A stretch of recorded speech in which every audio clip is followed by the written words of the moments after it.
नमस्कार दोस्तों। MPPSC mains पहले प्रश्न पत्र की 5वीं यूनिट इसमें रियासत दी हुई है और आज हम सिंधिया रियासत पढ़ेंगे बिना समय गंवाए टू द पॉइंट। हाँ, एक बात मैं आपको बता दूं कि जब मेंस एग्ज़ाम स्टार्ट होते हैं ना, इतने बड़े सिलेबस को रिवीजन करना काफ़ी मुश्किल होता है, तो शॉर्ट नोट्स ज़रूर बना लेना। मैंने शॉर्ट नोट्स के माध्यम से ही आपको आज ये वीडियो बनाने का प्रयास किया है आपके लिए। देखिए, आप 4 पन्ने में मैंने इसको 4 पेज में है ना, जिसमें चौथा पेज तो आधा ही लिखा है, सिंधिया रियासत कंप्लीट कर दी है।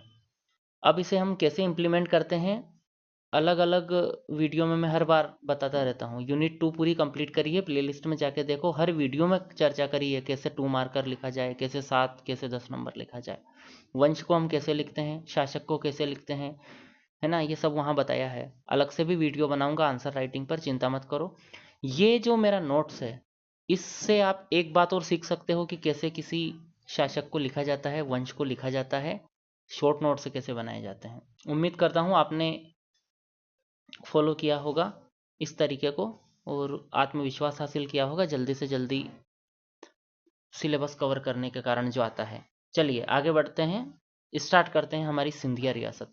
आप जानते हैं, जब मराठा साम्राज्य का विस्तार कर रहे थे तो मालवा में राणोजी सिंधिया, मल्हार राव होलकर जैसे महान सेना नायक जो बाजीराव प्रथम के युद्ध अभियान में सहायता कर रहे थे, बहुत निर्णायक साबित हुए थे मराठा विजय के लिए।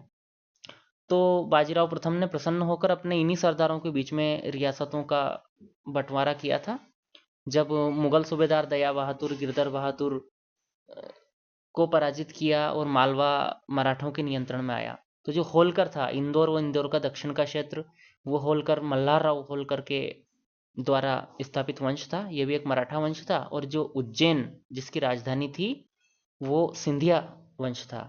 उज्जैन का उत्तर का एरिया, बाद में चलकर ये ग्वालियर तक, ठीक है मित्रों, शाहजहाँपुर, शुजालपुर, ये एरिया शुरू में था, फिर ग्वालियर तक विस्तारित हो गया था। ये सिंधिया रियासत थी। टू द पॉइंट, पहला बात क्या लिखोगे, स्थापना कब हुई? 1731 में, सेम वही होलकर के समय। अब ये इसकी प्रारंभिक राजधानी उज्जैन थी और इसमें शाहजहाँपुर, शुजालपुर का एरिया शामिल था और इधर नीमच, मंदसौर वाला ये क्षेत्र भी शामिल था सिंधिया रियासत के अधीन। संस्थापक थे राणोजी सिंधिया। मैंने आपको बताया है, राणोजी सिंधिया और मल्हार राव होलकर, ये दो बहुत योद्धा थे। किसमें? मराठा जो साम्राज्य विस्तार कर रहे थे उत्तर की तरफ, है ना, भोपाल 1737 का भोपाल का युद्ध होगा निजाम से, उसमें भी इन्होंने, मल्हार राव ने, जो होलकर वंश के संस्थापक है, महत्वपूर्ण भूमिका निभाई थी बाजीराव प्रथम की ओर से। तो कहने को तो बाजीराव प्रथम जो पेशवा थे, उन्होंने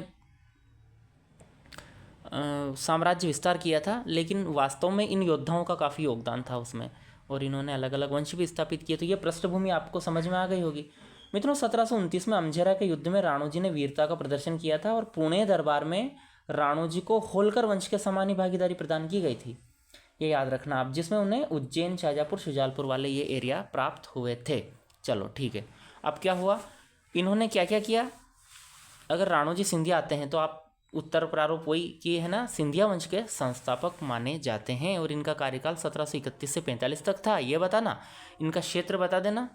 फिर क्या बताओगे, इनका जो मूल निवास है, मूल संबंध है, वो कान्हेरखेड़ा, जो महाराष्ट्र में एक स्थान है, वहाँ का पाटिल परिवार से संबंधित है ये, ठीक है।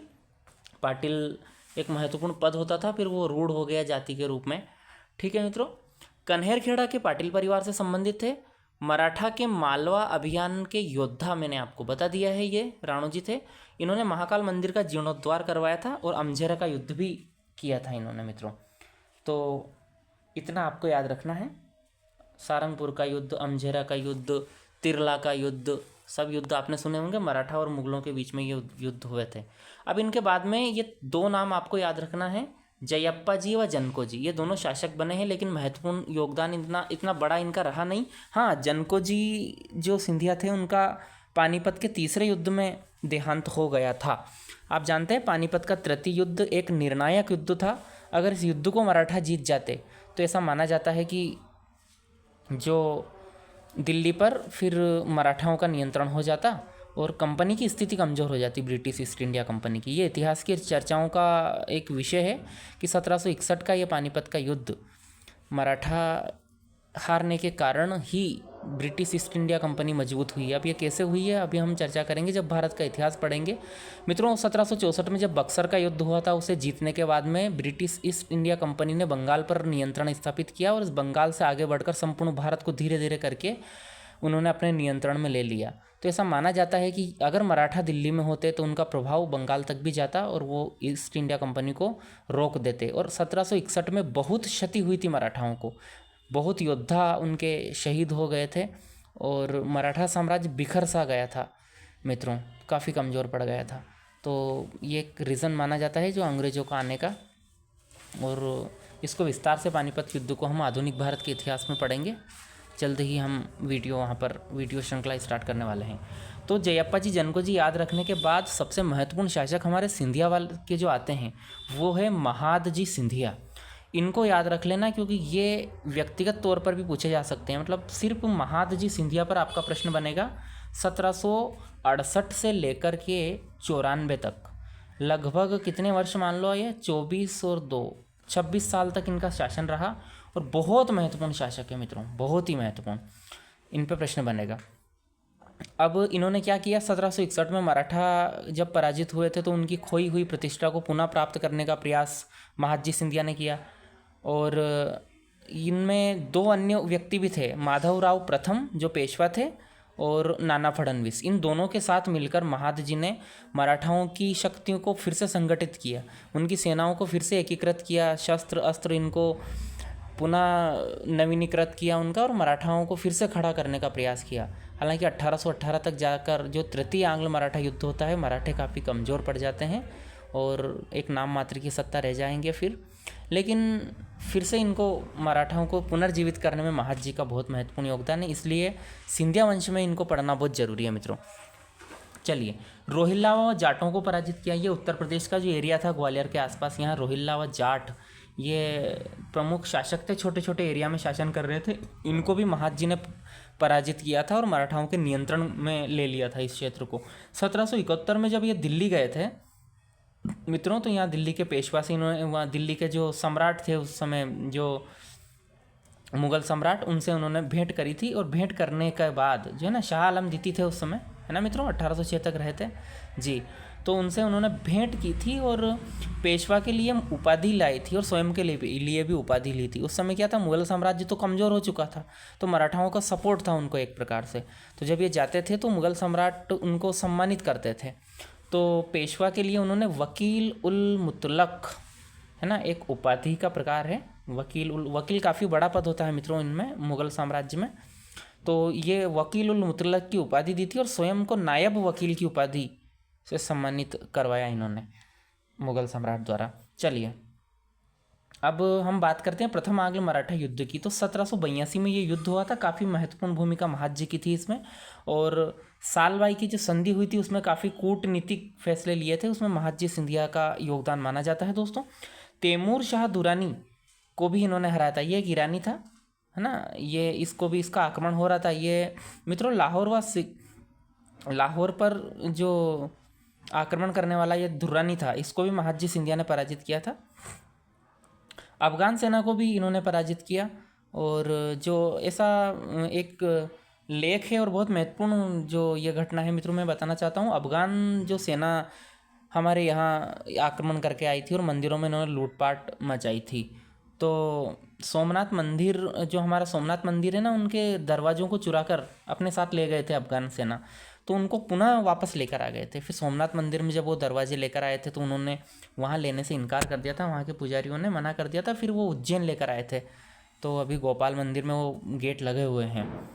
ठीक है मित्रों, मैं आपको ये जानकारी साथ साथ देता जा रहा हूँ ताकि आपको वीडियो को थोड़ा सा अच्छे से, सिर्फ लिखा है वही नहीं, जो सुनना ज़्यादा इम्पोर्टेंट है इस वीडियो को, है ना, जो आप समझ रहे होंगे कितना ज़रूरी है हमें साइट की चीज़ों को लिंक करके याद रखना, क्योंकि इस टाइप से हम विस्तार दे पाएंगे। कई बार आयोग के आप पुराने 3-4 साल के पेपर देखोगे तो छोटे टॉपिक पर भी बड़ा प्रश्न पूछ लेते हैं। तो हमारी विस्तार करने की जो एक कला होती है ना, वो काफ़ी महत्वपूर्ण हो जाती है उस क्वेश्चन को अटेम्प्ट करने के लिए। हम ना कम कंटेंट में कैसे हम 7 नंबर का या 10 नंबर का बड़ा क्वेश्चन लिखते हैं, ये काफ़ी इंपॉर्टेंट हो जाता है मित्रों। 1790 में जयपुर व जोधपुर के राजाओं को मेड़ता की लड़ाई में पराजित किया था हमारे महादजी सिंधिया ने। ठीक है। तो मेड़ता की लड़ाई को भी उन्होंने जीता था काफ़ी। मित्रों, इन सबसे आपको क्या समझ में आ रहा है, जो महादजी जी थे इनकी उपलब्धियां किस प्रकार की है? इनकी उपलब्धियां राजनीतिक उपलब्धियां हैं, इनकी है ना युद्ध कौशल की सामरिक उपलब्धियां हैं। इन्होंने क्षेत्रों पर कब्जा किया है, क्षेत्रों को अपने अधीन बनाए रखा है ना। सैन्य उपलब्धियां ज़्यादा नज़र आ रही है। ठीक है मित्रों, तो ये आप ध्यान दीजिए। मुगलों द्वारा अमीर उर उमरा की उपाधि भी इनको दी गई थी, है ना। पहले तो इनको नायब वकील की उपाधि दी गई थी, फिर बाद में इनको अमीर उल उमरा की उपाधि भी दी गई थी। ठीक है। अब क्यों दी थी? क्योंकि जो शाह आलम द्वितीय था ना, उस पर जो गुलाम कादिर नामक व्यक्ति कंट्रोल कर रहा था, तो गुलाम कादिर के नियंत्रण से मुक्त करवाया था महाद जी ने शाह आलम द्वितीय को, तो इन्होंने उपाधि दी थी। ठीक है दोस्तों, चलो 1765 में लोकेंद्र सिंह जाट नामक एक व्यक्ति था, ग्वालियर का किला छीन लिया था महाद जी ने उनसे। ये काफ़ी महत्वपूर्ण है। और ये लोकेंद्र सिंह जाट है ना, भिंड के गोहद क्षेत्र में शासन करता था, छोटा क्षेत्रीय शासक था, लेकिन ग्वालियर के किले पर इसने नियंत्रण कर लिया था। तो महाद जी ने इस लोकेंद्र सिंह जाट को पराजित करके ग्वालियर का किला सिंधिया के नियंत्रण में ले लिया था। तो कितना महत्वपूर्ण काम है भैया, बताओ आप, है ना। आंग्ल मराठा युद्ध में चले जाने के बाद पुनः गोहद व ग्वालियर के किले पर अधिकार किया था। अब फिर क्या हुआ था, आंग्ल मराठा युद्ध में फिर से नियंत्रण चला गया यहाँ से इनका, मराठा सिंधियाओं का ग्वालियर के किले से। तो फिर से उन्होंने वापस कोशिश करके 83-84 में, है ना, 1783-84 में फिर से इस किले पर अपना कब्जा हासिल किया था। मित्रों, निजाम हैदराबाद को भी हराया था, ये एक बड़ी उपलब्धि मानी जाती है महाद जी की। महाद जी बहुत बड़े योद्धा थे मित्रों। लखेरी के युद्ध में घायल होने के बाद में इनकी मृत्यु हो गई थी 1794 में, 1794 में। और वनवाड़ी पुणे में इनकी वो है समाधि। तो ये भी याद रखना आप, ये प्री का फैक्ट है। चलो, अब महादजी सिंधिया आपको अच्छी तरीके से, उम्मीद है मुझे कि याद हो गए होंगे। अब सबसे महत्वपूर्ण जो 3-4 शासक हैं उनमें से एक है दौलत राव सिंधिया। इनको भी आप आईएमपी कर लीजिए और चलिए साथ साथ याद करते हैं। तो 1794 में महादजी के बाद शासक बने थे दौलत राव सिंधिया। इनको मोतीवाला के नाम से जाना जाता है। उस समय मोतियों के व्यापार को काफ़ी बढ़ावा दिया था दौलत राव जी ने, है मित्रों। और बहुत ही सुंदर सुंदर मोती यहाँ इस ग्वालियर क्षेत्र में मिलते थे, और दूसरे अन्य राज्यों से, अन्य देशों से भी यहाँ पर व्यापारी आते थे। तो मोतीवाला के नाम से सिंधिया जी प्रसिद्ध थे, दौलत राव सिंधिया जी। मित्रों, 1811 में इन्होंने चंदेरी पर कब्जा किया था। उससे पहले 1810 में उज्जैन से अपनी राजधानी को ग्वालियर लेकर गए थे। अब ये प्री का फैक्ट बन गया आपके लिए कि उज्जैन से राजधानी ग्वालियर लेकर कौन गया था? दौलत राव सिंधिया लेकर गए थे। मुगलों द्वारा अमीर उल उमरा, इनको भी उपाधि दी गई। देखो साहब, वो नायब वकील मुतलक, ये उपाधि इन्होंने भी ली, महाद जी ने भी ली थी। सेना के प्रशिक्षक कौन थे इनके? ये काफ़ी महत्वपूर्ण फैक्ट है मित्रों। फ्रांसीसी जो 2 अधिकारी थे, द बुआ व पेरो। द बुआ है ना, BVA ऐसा करना, बुआ ऐसा याद रख लेना। और ये पेरो, ये दोनों इनकी सेना के प्रशिक्षक थे। फिर आगे जब संधियाँ होती है तो फिर इन्होंने को फ्रांसीसी सेना से दूर होना पड़ा था, क्योंकि अंग्रेज और फ्रांस के भी बहुत टक्कर थी, आप जानते ही हैं, है ना। इंग्लो कर्नाटक वार आपने पढ़ा होगा, है ना। ये अभी जो लोग, जिनको नहीं पता है चिंता मत कीजिए, वो भी होगा, वो भी हम भी करेंगे उसको भी। यशवंतराव होलकर से संघर्ष हुआ था मित्रों इनका। ये काफ़ी चर्चित संघर्ष माना जाता है। अब क्योंकि दोनों मराठा रियासतें हैं, लेकिन यशवंतराव होलकर, जिसने मध्य भारत का नेपोलियन कहा जाता है, आप होलकर वंश का वीडियो जाकर देखिए, मैंने इन पर चर्चा की है। इनसे काफ़ी संघर्ष हुआ था दौलत राव का साम्राज्य विस्तार को। मेन इनका जो उद्देश्य था वो था, जो पुणे में पेशवा बैठा था ना, उन पर नियंत्रण स्थापित करना, उनको अपने कंट्रोल में रखना। अगर पेशवा नियंत्रण में रहेगा तो काफ़ी हित जुड़े थे इन रियासतों के, क्योंकि अल्टीमेटली सिंधिया व होलकर दोनों थी क्या, एक मराठा रियासत ही तो थी ना। तो मित्रों, ये संघर्ष का मूल कारण था दौलत राव जी का। 1811 में चंदेरी पर कब्जा किया। अब यहाँ ध्यान देने वाली बात यह है कि जो दूसरा आंग्ल मराठा युद्ध है, देखो मैंने इसको ऐसे लिखा, सेकंड AM युद्ध, मतलब आंग्ल मराठा यानी अंग्रेजों और मराठाओं के बीच में युद्ध हुआ था। उसमें सुरजी अर्जुन गांव की संधि हुई थी। अब ये संधि किससे हुई थी? दौलत राव सिंधिया से। मतलब अंग्रेजों व दौलत राव के बीच में सुरजी अर्जुन गांव की संधि हुई थी। इस समय लॉर्ड वेलेजली था मित्रों, जो अंग्रेजों का गवर्नर जो था ना, ब्रिटिश ईस्ट इंडिया कंपनी का गवर्नर जनरल, वो था लॉर्ड वेलेजली। तो उनके, वेलेजली व दौलत राव सिंधिया के मध्य सुरजी अर्जुन गांव की संधि हुई थी। और द्वितीय आंग्ल मराठा युद्ध भी एक प्रकार से मराठाओं को क्षति अधिक हुई थी इसमें, तो इनका क्षेत्र भी गंवाना पड़ा था, क्षतिपूर्ति भी देनी पड़ी थी, तो ये संधि इन्होंने की थी। और जब तीसरा आंग्ल मराठा युद्ध हुआ था मित्रों, थर्ड, 1818 की बात है, 1718 की, तो उस समय ग्वालियर की संधि हुई थी दौलतराव सिंधिया व अंग्रेजों के बीच। उस समय हेस्टिंग था, लॉर्ड हेस्टिंग। तो हेस्टिंग व दौलतराव सिंधिया के बीच यह संधि हुई थी। आप मंदसौर की भी एक संधि पढ़ते होंगे जब होलकर रियासत पढ़ते हो, तो वहाँ भी मल्हारराव होलकर द्वितीय था, सेकंड, उनके बीच में और अंग्रेजों के बीच में यह संधि हुई थी मंदसौर की। तो ये साथ साथ ही हुई थी। ग्वालियर की संधि हुई थी अपने दौलतराव जी सिंधिया व अंग्रेजों के बीच, और मंदसौर की संधि हुई थी मल्हारराव होलकर द्वितीय व अंग्रेजों के बीच में। तो ये दोनों संधियाँ आप याद रखें, काफ़ी इंपॉर्टेंट है। अब ये संधियाँ क्यों हुई थी और किस किस परिप्रेक्ष्य में इनका क्या था, थोड़ा सा मैं संक्षेप में अगर बताना चाहूँ तो जो 1818 का साल था, ये तृतीय आंग्ल मराठा युद्ध, जो तीसरा अंग्रेजों और मराठाओं के बीच युद्ध था, ये समाप्त हुआ था और इसमें मराठों की बुरी तरह हार हुई थी। तो बहुत बुरी तरह हार होने के कारण अब जैसी संधियों की शर्त थे सबको स्वीकार करना पड़ा मराठाओं को। पेशवा का अस्तित्व लगभग समाप्त उन्होंने कर दिया। हर रियासत में अंग्रेजी रेजिडेंट नियुक्त कर दिया। अब आप रेजिडेंट को पूछे बिना दूसरे विदेशों से संबंध भी नहीं रख सकते। विदेशों मतलब जो पास की रियासत है, राज्य, उनसे संबंध नहीं रख सकते। आंतरिक मामलों में भी अंग्रेजों का हस्तक्षेप होने लगा। ऐसी सब चीज़ें हुई थी, तो आप संधियों में लिख देंगे मित्रों। आप गौर करेंगे, आप गौर कीजिए इस बात पे, मेरी बात पे। मैं एक ऐसा वीडियो बनाने वाला हूँ जिसमें हम संधि को कैसे लिखें, उसकी शर्तें, युद्ध के बारे में कैसे लिखें, इन पर मैं बनाने वाला हूँ, है ना मित्रों। तो आप उस पर हम चर्चा करेंगे वहाँ, है ना। तो आप जुड़े रहिए, चैनल को सब्सक्राइब कर लीजिए और शेयर कर दीजिए। गंगा दोआब दक्षिण क्षेत्र छोड़ना पड़ा था इनको, दौलत राव जी को, इस संधि के बाद में, ग्वालियर की संधि के बाद में। मित्रों, इन्होंने लश्कर का निर्माण करवाया, फूल बाग बनवाया, और पद्माकर दौलत राव सिंधिया के दरबारी थे। कौन थे पद्माकर? मित्रों, सागर में पद्माकर समारोह मनाया जाता है। बहुत महत्वपूर्ण साहित्यकार हैं हमारे पद्माकर, है ना। अलीजा प्रकाश, पद्माभरण, ये इनकी रचनाएं हैं। विद्या विनोद, ईश्वर पच्चीसी, प्रबोध पचासा, ये सब इनकी रचना है पद्माकर की, याद रखना। अब बेजाबाई की बात करेंगे। बेजाबाई दौलत राव की विधवा जनको जी की संरक्षिका के रूप में शासक बनती है ना। बेजाबाई की जो गाथा है ना, वो भी एक सांस्कृतिक उपलब्धि के माध्यम से काफ़ी मानी जाती है दोस्तों। आप उल्लेख पढ़ेंगे इनका भी।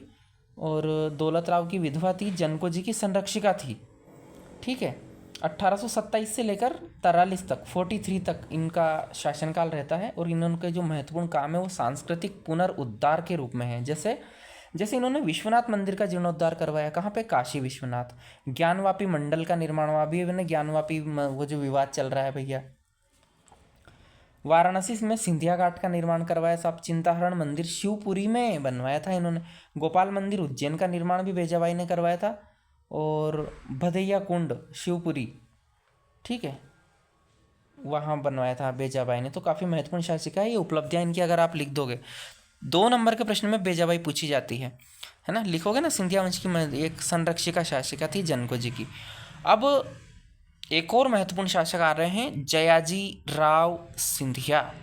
1843 से लेकर 86 तक, लगभग 43 ईयर्स, एक लंबा शासनकाल इनका था।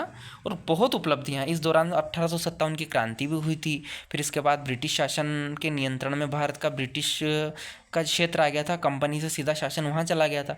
और उन्होंने जो विकासात्मक कार्य करवाए थे, उनमें रियासतों का काफ़ी सहयोग रहा था, उसमें से एक सिंधिया रियासत है। तो ऐसा माना जाता है कि ग्वालियर में बहुत सारे विकास काम जयाजीराव सिंधिया के समय हुआ था।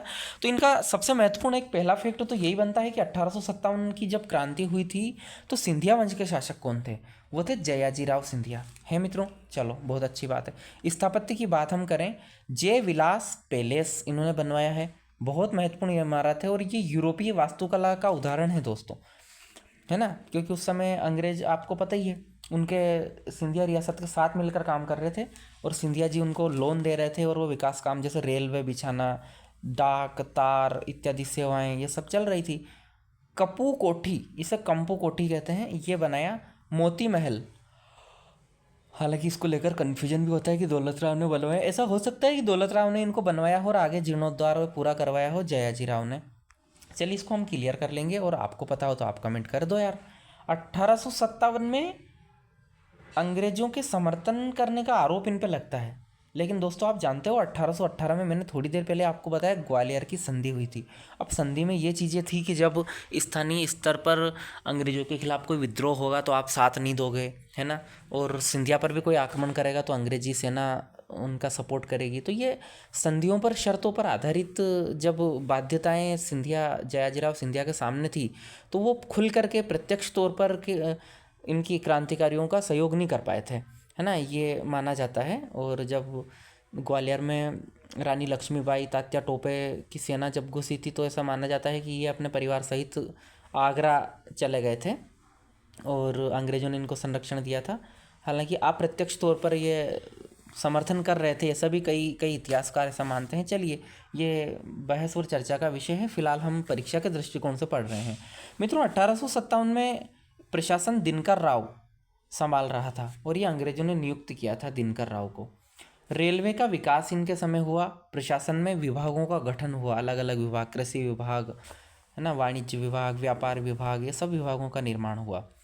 1886 से जो 1925 तक का काल है ना दोस्तों, ये काफ़ी महत्वपूर्ण काल है, बहुत महत्वपूर्ण है। ग्वालियर को आधुनिक ग्वालियर बनाया भैया तो माधव महाराज ने बनाया है मित्रों, काफ़ी इनका योगदान है। और अपने अच्छे शासनकाल के कारण इनको माधव महाराज, है ना, प्रचलित नाम था, बहुत प्यार करती थी जनता इनसे। पेरिस में इनकी 1925 में मृत्यु होने से पहले अपने शासनकाल के में जितना काम करवाया है ना, बहुत उल्लेखनीय काम है दोस्तों। देखिए, उस समय क्या था, एक तो केंद्रीय प्रशासन एक अस्तित्व आया था, इन्होंने ना गतिशीलता दी थी केंद्रीय प्रशासन को। कैसे? विभागों की स्थापना कर दी, 9 विभाग बनवाया था इन्होंने, और इन 9 विभागों को सम्मिलित रूप से गवर्नमेंट ऑफ ग्वालियर कहा जाता था। ठीक है दोस्तों, अब 9 विभागों के माध्यम से अब क्या होता है, काम पर निरंतर निगरानी रखी जाती है, उत्पादन पर नज़र होती है ना, किसान, मजदूर, व्यापारी, सभी वर्गों का बराबर ध्यान रखा जाता है, कानून व्यवस्था बरकरार रखी जाती है। तो ये सब व्यवस्थाएं अलग अलग विभागों के माध्यम से हुआ था। माधव महाराज के समय पुरातत्व विभाग की स्थापना भी हुई थी। आप जानते हैं 1904 में पुरातत्व जो अधिनियम है वो आया था लॉर्ड कर्जन के टाइम, तो ये स्थापना हुई थी। और इसके अलावा माधव महाराज ने मजलिस आम, मजलिस कानून का गठन करा था। मजलिस कानून एक वो ऐसी समिति थी जो कानून बनाने के लिए परामर्श देती थी, उसका ड्राफ्ट तैयार करती थी। मजलिस आम भी आम लोगों की एक सभा मान लीजिए आप, जो सहायता देती थी। अब ये माधव महाराज के काम बहुत इंपॉर्टेंट है दोस्तों, याद रखना। शिक्षा के क्षेत्र में 1903 में इन्होंने विक्टोरिया कॉलेज की स्थापना करी थी। उस समय महारानी विक्टोरिया को सम्मान देने के लिए उनका नाम रख दिया था। और इसके अलावा एक सरदार कॉलेज भी बनवाया था। तो शिक्षा में काम कहा साहब, देखो माधव महाराज। कृषि में क्या करेंगे, पृथक सिंचाई विभाग बनवाया, नहरों का निर्माण करवाया, हरसी, तिगरा, काकेतो बांध और बांधों से नहरें बनवाई। देखो साहब, जब अगर देश का किसान सशक्त होता है ना तो अर्थव्यवस्था एक मजबूत होती है, उसको आधार मिलता है ना। किसान मजबूत था हमारा, तभी हम कोरोना में लड़खड़ाए नहीं। सिर्फ एक कृषि ऐसा सेक्टर था जिसकी पॉजिटिव ग्रोथ रेट रही थी। उद्योग की हम बात करें तो द ग्वालियर पोर्ट्रीज फैक्ट्री इन्होंने बनवाई थी। द ग्वालियर इंजीनियर वर्क्स इन्होंने बनवाया था। औद्योगिक विकास मंडल की स्थापना इन्होंने की थी दोस्तों, तो ये आप याद रखना। और क्या क्या करवाया श्रीमान जी ने, माधव महाराज ने। राजस्व की बात करें तो 4 भागों में राजस्व को की व्यवस्था बांट करके की थी। गांव के स्तर पर, फिर परगना जैसे अभी विकास खंड होता है, फिर जिला और प्रांत। ये 4 प्रकार के राजस्व केंद्रों में बांट दिया था प्रशासन को, प्रशासन चल रहा था। और जो कर एकत्रीकरण की है ना, विंसदारी यानी 20वां हिस्सा, इजारेदारी, और मित्रों विंसदारी ना 20% वाली है ना, 20 भाग, और मतलब 1/5 है ना, तभी तो 20% आएगा। व्यवस्था करी थी इन्होंने, कर व्यवस्था लेकर आए थे, विंसदारी, इजारेदारी। और अन्य सामाजिक कामों में समरसता, सामंजस्य, समन्वय, है ना, लोक कल्याण के बहुत काम करे थे। किन्होंने? माधवराव सिंधिया जी ने। चलो, अब जो अंतिम शासक सिंधिया वंश के हैं वो है जीवाजी राव सिंधिया। मित्रों, जीवाजी राव सिंधिया के समय ही यह सिंधिया रियासत का विलय हुआ था भारत संघ में। इनका कार्यकाल 1925 से 1961 तक है। चिनकुजी राजे की अध्यक्षता में काउंसिल ऑफ प्रेसिडेंसी की स्थापना हुई थी, क्योंकि इनकी एज कम थी उस समय, तो शुरू में तो उनमें वो उसमें वो हो रहा था। ठीक है, ऐसा है। काउंसिल ऑफ प्रेसिडेंसी के नियंत्रण में, फिर वो संभल गए थे थोड़े बड़े होने के बाद। तो भारत संघ में जब विलय हुआ तो 23 जनवरी 1948 को इन्होंने हस्ताक्षर किया था भारत संघ में विलय का। और मित्रों, जीवाजीराव सिंधिया ने ना केवल स्वयं अपनी रियासत को भारत संघ में मिलाया, जब मैंने विलय का अध्ययन किया था भारत का, उसमें सरदार पटेल साहब और वीपी मेनन, इन दोनों का काफ़ी महत्वपूर्ण योगदान है भारत के एकीकरण में। तो सरदार पटेल के साथ जीवाजीराव सिंधिया जो महाराज थे, ये भी मिले और इन्होंने ना केवल अपनी रियासत को उसमें विलय किया, अपितु धन भी काफ़ी मात्रा में, सबसे ज़्यादा भारत संघ को दान देने वाली जो रियासत थी वो सिंधिया रियासत थी दोस्तों, आप याद रखना। और उन्होंने काफ़ी महत्वपूर्ण भूमिका निभाई थी। जीवाजीराव सिंधिया इस बात के लिए काफ़ी जाने जाते हैं। और जब सरदार पटेल ने संविधान सभा में इस रियासतों का विलय सफलपूर्वक हो गया था, इसके बाद अपना वक्तव्य दिया था, तो उसमें जीवाजीराव सिंधिया का उल्लेख करते हुए स्पेशल थैंक्स इनको बोला था मित्रों। ठीक है, जब आप डीप में पढ़ोगे ये सब चीज़ें आपको सामने आएगी। चिनकुजी राज्य की अध्यक्षता की काउंसिल ऑफ प्रेसिडेंसी हमने चर्चा कर ली है। भारत संघ में विलय भी हो गया। इनकी पत्नी का नाम विजया राजे सिंधिया था, जिनका मूल नाम है ना लेखा दिव्येश्वरी था। तो राजमाता विजया राजे सिंधिया, इनको राजमाता की उपाधि दी गई थी। और फिर उनके पुत्र माधवराव सिंधिया द्वितीय थे, जो उड्डयन मंत्री वगैरह भी रह चुके हैं भारत सरकार में। और इनके पुत्र भी, माधवराव सिंधिया के पुत्र भी ज्योतिरादित्य सिंधिया जी केंद्र में मंत्री भी हैं। मध्य प्रदेश में गुना क्षेत्र से ये निर्वाचित हुए हैं और गुना संसदीय क्षेत्र से राज्यसभा सांसद भी रह चुके हैं। अभी वर्तमान में भारतीय जनता पार्टी में हैं, ये पहले कांग्रेस में थे। ज्योतिरादित्य सिंधिया ये माधवराव सिंधिया के पुत्र हैं, माधवराव सिंधिया द्वितीय के पुत्र हैं। ठीक है, प्रथम तो आपने देखा ना, कब थे प्रथम, 86 से लेकर 25 तक, है ना। ठीक है, अब प्रशासक के रूप में अगर हम जीवाजीराव सिंधिया का उल्लेख करें तो इन्होंने 2 सदनों का विधानमंडल बनवाया पहले तो। चलो साहब, संसदीय शासन प्रणाली इनका अधीन ही आ गई थी। देखो तो तखतमल जी जैन मंत्री था इनका, और काफ़ी महत्वपूर्ण व्यक्ति हैं ये भी, तखतमल जैन। आगे जब भारत की जो रियासत बनेगी ना, तो पहले जो राज्यपाल थे ना, वो भी तखतमल जल्दी लीलाधर जोशी मुख्यमंत्री बने थे, और तखतमल जैन जो थे ना, वो पार्ट बी के वो राज्यपाल बने थे। तो उनको याद रखना, तखतमल जी को। सहकारी संस्थाएं इन्होंने खुलवाई थी जीवाजीराव ने। पंचवर्षीय प्रगति योजना का सूत्रपात किया था। देखो साहब, भारत तो बाद में लाया पंचवर्षीय योजना, बहुत कुशल प्रशासन सिंधिया में पहले आ चुका था। भारत संघ निर्माण में बहुत महत्वपूर्ण भूमिका है। सहज व हर्षपूर्वक विलय स्वीकार किया। 1948 दिल्ली सम्मेलन में 25 रियासतें मिलाने का निर्णय इन्होंने किया था। इनके अधीन जो छोटी छोटी रियासतें थी, 74 करोड़ में से 54 करोड़ अकेले ग्वालियर रियासत ने दिए थे। मैंने आपको भी थोड़ी देर पहले बताया था, सबसे ज़्यादा धन दिया था। कुल डोनेशन जो आया था ना, 74 करोड़ का रियासतों से, उसमें से 54 करोड़ अकेले सिंधिया जी दे रहे हैं। सरदार पटेल ने संसद में आभार प्रकट किया था इनका। लोकतांत्रिक भारत के लिए प्रसन्नता से अधिकार व सत्ता का त्याग करने वाले हमारे जीवाजीराव सिंधिया जी को मैं नमन करता हूँ। शिक्षा क्षेत्र में योगदान था इनका, शिक्षा का आधुनिकीकरण किया और अनेक शिक्षण संस्थानों की स्थापना इन्होंने की थी। ग्वालियर रियासत में जो मित्रों हम ये देखते हैं, शासक वर्ग, सामंत वर्ग, कृषक वर्ग, मजदूर वर्ग, ये इसका सामाजिक आर्थिक स्तरीकरण था ग्वालियर रियासत का। ये आप भी थोड़ा सा इसको भी महत्वपूर्ण मानकर चलें और प्रश्न बनेगा यहाँ से भी। आर्थिक सामाजिक स्तरीकरण कैसा था, तो एक शासक वर्ग हुआ करते थे, दूसरा थे सामंत वर्ग। जो शासक थे ना, वो सामंती व्यवस्था का संचालन करते थे, तो उनके अधीन सामंत थे जो अस्थायी सेना रखते थे और निश्चित भौगोलिक क्षेत्र, कुछ परगने इनको दे दिए जाते थे, तो ये सामंत कहलाते थे। दूसरा वर्ग सामंत था। एक अर्थव्यवस्था में और समाज में तीसरा किसान वर्ग था और चौथा मजदूर वर्ग था। तो ये समाज की संरचना थी सिंधिया के दौरान। अब प्रशासनिक व्यवस्था की बात करें तो नगर में ना, जो ग्वालियर नगर है, वहाँ लश्कर नगर पालिका काम कर रही थी 1887 में, है ना 87 कि 27 है, इसकी स्थापना हुई थी 87 में, है ना। ठीक है, अब ग्रामीण की बात करें तो ग्रामीण में व्यवस्था कैसी थी कि पंचायत बोर्ड की स्थापना थी। गांव थे, फिर परगने थे, तो पंचायत बोर्डों की स्थापना थी। माधवराव प्रथम ने इसकी स्थापना करी थी। और माधवराव सिंधिया को आधुनिक ग्वालियर राज्य का निर्माता भी माना जाता है। क्यों माना जाता है, मैंने आपको पहले अभी थोड़ी मिनट पहले जाइए, माधवराव जी के बारे में बहुत बताया है, सभी याद कर लो। अब सिंधिया रियासत की स्थापत्य व कला पर भी प्रश्न बनता है। चलिए शुरू करते हैं, क्या क्या है। तो स्थापत्य की बात करें तो जो सिंधिया रियासत है उसमें भारतीय स्थापत्य व पाश्चात्य मतलब यूरोप वाला दोनों का सम्मिश्रण देखने को मिलेगा। और साथ साथ राजपूत मराठा शैली की अधिकता तो आपको नजर आएगी सही। ठीक है, चलो अब मंदिर श्रृंखला की हम बात करें, सिंधिया के दौरान कौन कौन से बने, तो फल के राम मंदिर बनवाया, जिंसी वाले का राम मंदिर ग्वालियर में मैंने देखा है, बहुत अच्छा मंदिर है। उज्जैन का गोपाल मंदिर बनवाया, ज्ञानवापी भी बनवाया इन्होंने, और वहाँ पर कहाँ पर काशी में, और गोपाल मंदिर है ना बेजाबाई ने बनवाया था। अब इमारतें कौन कौन सी है सिंधिया के वंश में देखना जो निर्मित हुई, जय विलास महल, ठीक है, जयाजी राव ने बनवाया था। माइकल फिलास इसके वास्तुकार थे, सिर्फ जय विलास महल भी आ सकता है 2 मार्कर में, सब 2-2 नंबर के प्रश्न हैं, हर बार नहीं बोलूँगा मैं। माइकल फिलास इसके वास्तुकार थे। इटालियन विशेषता पर आधारित है ये, फर्श पर इतालवी संगमरमर का प्रयोग किया गया है। चलिए कभी है ना मौका मिले तो जाकर जरूर देखना, मैंने देखा है, बहुत अच्छा है।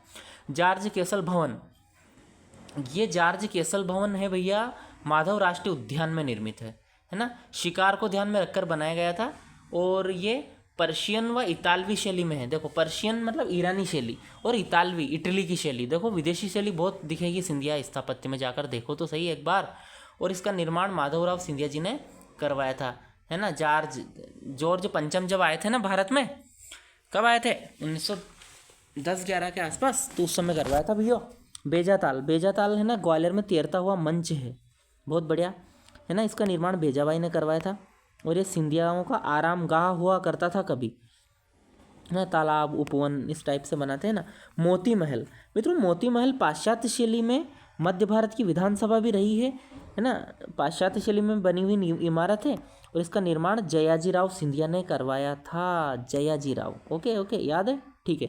विक्टोरिया भवन की बात कर लेते हैं, तो महाराज बाड़ा क्षेत्र, ग्वालियर का मेन मार्केट है महाराज बाड़ा, मैं 8-9 महीने तक वहाँ रहा हूँ, ग्वालियर में हमारी ट्रेनिंग वहीं हुई थी, तो वहाँ महाराज बाड़ा क्षेत्र में हम संडे को शॉपिंग करने जाते थे, सभी वस्तुएं लगभग वहाँ मिल जाती है। पाश्चात्य शैली में निर्मित है, जॉर्ज पंचम के आगमन पर ये बनाया था महाराज बाड़ा। लाल चूना पत्थर का प्रयोग अधिकांश इमारतों में मिलता है, इसके अलावा सफ़ेद संगमरमर का उपयोग भी मिलता है। हर तथ्य काफ़ी महत्वपूर्ण, स्क्रीनशॉट लेते जाइए, बाद में नोट्स बना लेना। इस वीडियो को आपने देखने के दौरान स्क्रीनशॉट ले लिए तो बहुत अच्छी बात है, आप स्क्रीनशॉट ले लो। देखो एक बार वो मौका देता हूँ मैं, यहाँ से ले लो, अब मैं ऊपर सरकाता जा रहा हूँ, आप अपने हिसाब से पोज करते हुए इसको स्क्रीनशॉट ले लीजिए, और फिर है ना इसमें से नोट्स बना लीजिए ऐसे कैसे ही, तो आपकी सिंधिया रियासत ख़त्म हो जाएगी यार। आधे घंटे में 32-34 मिनट में हमने कितना सारा कवर कर लिया। और आप 2-3 बार वीडियो देख लोगे, कॉन्फिडेंस भी बढ़ेगा, आंसर राइटिंग भी होगी, याद भी होएगा, तो बहुत अच्छी बात है। धीरे धीरे करके हम 2-3 वीडियो में ख़त्म कर दें। अब क्या बचे हैं हमारे, देखो मैंने आपको गोंडवाना रियासत पढ़ा दी, खोल कर भी पढ़ा दी, और आज ये सिंधिया भी हो गए। इसके अलावा 5 यूनिट में जनजाति नायकों का संघर्ष का वीडियो प्लेलिस्ट में अलग से पड़ा हुआ है। अब बचे क्या हमारे, एक तो बुंदेला, बघेला और भोपाल, ये तीनों ही बची है ना, कि और कोई सी है? ठीक है तीनों ही बची है, 3 तो हो गई। कौन कौन, गोंड, होलकर व सिंधिया, 3 हो गई है, 3 और बची है, तो ये भी मैं आपको अगले 3 वीडियो में कवर करवा दूंगा। ये यूनिट भी फिनिश। यूनिट 2 भी हमने भारतीय इतिहास का जो पार्ट है उसकी ख़त्म कर ली है, ये जो एमपी की हिस्ट्री है फर्स्ट पार्ट है वाली, तो 2 यूनिट हमारी थोड़े दिनों में 2-3 दिन में ख़त्म हो जाएगी। कॉन्फिडेंस बढ़ रहा है कि नहीं बढ़ रहा है, पढ़ रहे हो कि नहीं साथ साथ? चलिए नोट्स बनाते चलिए, रिवीजन करते चलिए, जैसे जैसे समय मिल रहा है मैं वीडियो ला रहा हूँ आपके लिए। अभी भूगोल का वीडियो भी मुझे लेकर आना है, वो अपनी 5वीं यूनिट चल रही है, उसमें हमने 7-8 वीडियो डाल दिए हैं, आप जाके देखिए प्लेलिस्ट में, और दोस्तों को शेयर कर दीजिए। आपसे हाथ जोड़ के निवेदन है कि अगर आप दूसरों को भी शेयर करोगे तो उससे क्या होगा, उनको लाभ भी मिलेगा। और आप कर भला तो हो भला वाला कॉन्सेप्ट याद रख लो, मैंने हमेशा से मदद करना चाहा है, तो ईश्वर ने भी मेरी मदद की है, और मैं आपकी मदद कर रहा हूँ, आप भी दूसरों की मदद कीजिए, और मेरा हौसला भी बढ़ाइए, लाइक मारिए। देखो कितने लाइक आते हैं इस पर, आप देख तो लेते हो पर लाइक भी नहीं करते हो, कमेंट भी नहीं करते हो, तो ये यार ये तो थोड़ी गलत बात है। चलिए है ना, और समझ में नहीं आया हो, लाइक अच्छा नहीं लगा हो तो डिसलाइक कीजिए आप, बिल्कुल आपका हक है। चलिए अब मुझे अनुमति दीजिए, नमस्कार, अगले वीडियो में मिलते हैं, तब तक के लिए अपना ध्यान रखिए और इसी प्रकार पढ़ते रहिए। धन्यवाद।